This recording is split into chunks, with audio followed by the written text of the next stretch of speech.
ಇನ್ನು ಬೆಂಗಳೂರು ಆಯುಕ್ತರಿಗೆ ಬಿಜೆಪಿ ನಾಯಕರು ದೂರನ ಕೊಟ್ಟಿದ್ದಾರೆ. ಬೆಂಗಳೂರು ಪೊಲೀಸ್ ಕಮಿಷನರ್ ಸೀಮಂತ್ ಕುಮಾರ್ ಸಿಂಗ್ಗೆ ಬಿಜೆಪಿ ನಾಯಕರು ದೂರನ ನೀಡಿದ್ದಾರೆ. ಬೆಂಗಳೂರು ಪೊಲೀಸ್ ಕಮಿಷನರ್ಗೆ ಬಿಜೆಪಿ ನಾಯಕರು ದೂರನ ಕೊಟ್ಟಿದ್ದಾರೆ. ಸೀಮಂತ್ ಕುಮಾರ್ ಸಿಂಗ್ ಅವರಿಗೆ ದೂರು ಹೋಗಿದೆ. ಬಿಜೆಪಿ ಕಾಂಗ್ರೆಸ್ ಪಾರ್ಟಿಯ ಕಚೇರಿ ಮುತ್ತಿಗೆಗೆ ಕರೆ ನೀಡಿತ್ತು. ಆ ಸಂದರ್ಭದಲ್ಲಿ ನಮ್ಮ ಶಾಸಕರಾಗಿರುವಂತಹ ಬಿಪಿ ಹರೀಶ್ ಅವರ ಮೇಲೆ ಮೊಟ್ಟೆಯನ್ನು ಎಸೆದಿದ್ದಾರೆ. ಅಷ್ಟೇ ಅಲ್ಲ, ನಮ್ಮನ್ನ ಬಂಧಿಸಿ ಕರೆದೊಯ್ತಾ ಇದ್ದಾಗ ಹಲ್ಲೆಯನ್ನು ಮಾಡಿದ್ದಾರೆ. ನಮ್ಮ ಮಾಧ್ಯಮ ಸಹ ನಮ್ಮ ಮಾಧ್ಯಮದವರಿಗೂ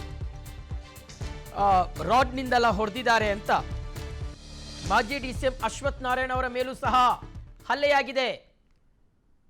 ಮೊಟ್ಟೆಯಿಂದ ಹೊಡೆದಿದ್ದಾರೆ. ಜಯನಗರ ಶಾಸಕ ಸಿ.ಕೆ. ರಾಮಮೂರ್ತಿ ಅವರಿಗೂ ಸಹ ರಾಡ್ನಿಂದ ಹೊಡೆದಿದ್ದಾರೆ. ಮಾರಣಾಂತಿಕವಾಗಿ ಹಲ್ಲೆ ಮಾಡಿದ್ದಾರೆ. ಅವ್ರ ಮೇಲೆ ತಾವು ಕೇಸ್ ಹಾಕಬೇಕು, ಅವರನ್ನು ಬಂಧಿಸಬೇಕು ಅಂತ ಹೇಳಿ ಬಿಜೆಪಿ ನಾಯಕರು ಸೀಮಂತ್ ಕುಮಾರ್ ಅವರಿಗೆ ಪತ್ರ ಬರೆದಿರ್ತಕ್ಕಂಥದ್ದನ್ನು ನಾವು ಗಮನಿಸ್ತಾ ಇದ್ದೀವಿ. ಬೆಂಗಳೂರಿನ ಪೊಲೀಸ್ ಕಮಿಷನರ್ ಸೀಮಂತ್ ಕುಮಾರ್ ಸಿಂಗ್ ಅವರಿಗೆ ಪತ್ರ ಹೋಗಿದೆ. ಇವತ್ತು ಬಿಜೆಪಿ ನಾಯಕರು ಕಾಂಗ್ರೆಸ್ ಕಚೇರಿಯನ್ನು ಮುತ್ತಿಗೆ ಹಾಕುವ ಪ್ರಯತ್ನವನ್ನು ಮಾಡಿದ್ದಾರೆ. ಅದಕ್ಕೆ ಕಾರಣ ಏನು ಅಂದರೆ, ನಿನ್ನೆ ರಾಹುಲ್ ಗಾಂಧಿಯವರು ಪ್ರಧಾನಿ ನರೇಂದ್ರ ಮೋದಿ ಅವರ ನಿವಾಸದ ಮುಂದೆ ಪ್ರತಿಭಟನೆಯನ್ನು ಮಾಡಿದ್ರಲ್ವೇ, ಅದಕ್ಕೆ ಟಾಂಗ್ ಕೊಡುವ ರೀತಿಯಲ್ಲಿ, ಅದಕ್ಕೆ ಸೆಡ್ಡು ಹೊಡೆಯುವ ರೀತಿಯಲ್ಲಿ ಬಿಜೆಪಿ ನಾಯಕರು ಇವತ್ತು ಹೋರಾಟ ಮಾಡಲಿಕ್ಕೆ ಬಂದರು. ಒಂದು, ರಾಹುಲ್ ಗಾಂಧಿಯವರು ಈ ದೇಶದ ಯುವಕರ ದಿಕ್ಕನ್ನು ತಪ್ಪಿಸ್ತಾ ಇದ್ದಾರೆ. ರಾಹುಲ್ ಗಾಂಧಿಯವರು ದೇಶದ್ರೋಹಿಗಳ ಜೊತೆಗೆ ಕೈ ಜೋಡಿಸಿದ್ದಾರೆ.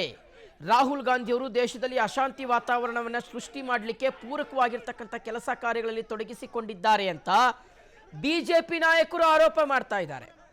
ಹಾಗಾಗಿ ಇವತ್ತು ಕೆಪಿಸಿಸಿ ಕಚೇರಿಗೆ ಮುತ್ತಿಗೆ ಹಾಕಲಿಕ್ಕೆ ಬಂದರು. ಈ ಟೈಮ್ನಲ್ಲಿ ರಣಾಂಗಣವೇ ಸೃಷ್ಟಿಯಾಗ್ಬಿಡ್ತು ವೀಕ್ಷಕರೇ. ಬಿಜೆಪಿಯ ಶಾಸಕರಾದಂಥ ಬಿಪಿ ಹರೀಶ್, ಸಿ.ಕೆ. ರಾಮಮೂರ್ತಿ ಸೇರಿದಂತೆ ಒಂದಷ್ಟು ಜನ ಬಿಜೆಪಿ ನಾಯಕರುಗಳ ಮೇಲೆ ಮೊಟ್ಟೆಯನ್ನು ಎಸೆಯಲಾಯಿತು. ಅದನ್ನ ಕಾಂಗ್ರೆಸ್ ಕಾರ್ಯಕರ್ತರು ಎಸೆದಿದ್ದಾರೆ ಅನ್ನೋದು ಬಿಜೆಪಿಯ ಆರೋಪ ಆಗಿದೆ. ಮಗದೊಂದು ಕಡೆ ರಾಡ್ನಿಂದಲ ನಮ್ಮ ಮೇಲೆ ಹಲ್ಲೆ ಮಾಡಿದ್ದಾರೆ ಅನ್ನುವ ಆರೋಪವನ್ನು ಬಿಜೆಪಿ ನಾಯಕರುಗಳು ಕಾರ್ಯಕರ್ತರು ಮಾಡ್ತಾ ಇದ್ದಾರೆ. ಹೀಗಾಗಿಯೇ ಬೆಂಗಳೂರು ಪೊಲೀಸ್ ಕಮಿಷನರ್ಗೆ ದೂರನ್ನು ಕೊಟ್ಟಿದ್ದಾರೆ. ಯಾರು ನಮ್ಮ ಮೇಲೆ ಮೊಟ್ಟೆ ಎಸೆದಿದ್ದಾರೋ, ಯಾರು ನಮ್ಮ ಮೇಲೆ ರಾಡ್ನಿಂದ ಅಟ್ಯಾಕ್ ಮಾಡಿದಾರೋ, ಮಾರಣಾಂತಿಕವಾಗಿ ಹಲ್ಲೆ ಮಾಡಲಿಕ್ಕೆ ಪ್ರಯತ್ನ ಪಟ್ಟಿದ್ದಾರೆ. ಹಾಗಾಗಿ ಅಂಥವರ ವಿರುದ್ಧ ನಿರ್ದಾಕ್ಷಿಣ್ಯವಾದಂಥ ಕ್ರಮವನ್ನು ಕೈಗೊಳ್ಳಬೇಕು ಅಂತ ಬಿಜೆಪಿ ನಾಯಕರು ದೂರಿನಲ್ಲಿ ಉಲ್ಲೇಖ ಮಾಡಿದ್ದಾರೆ.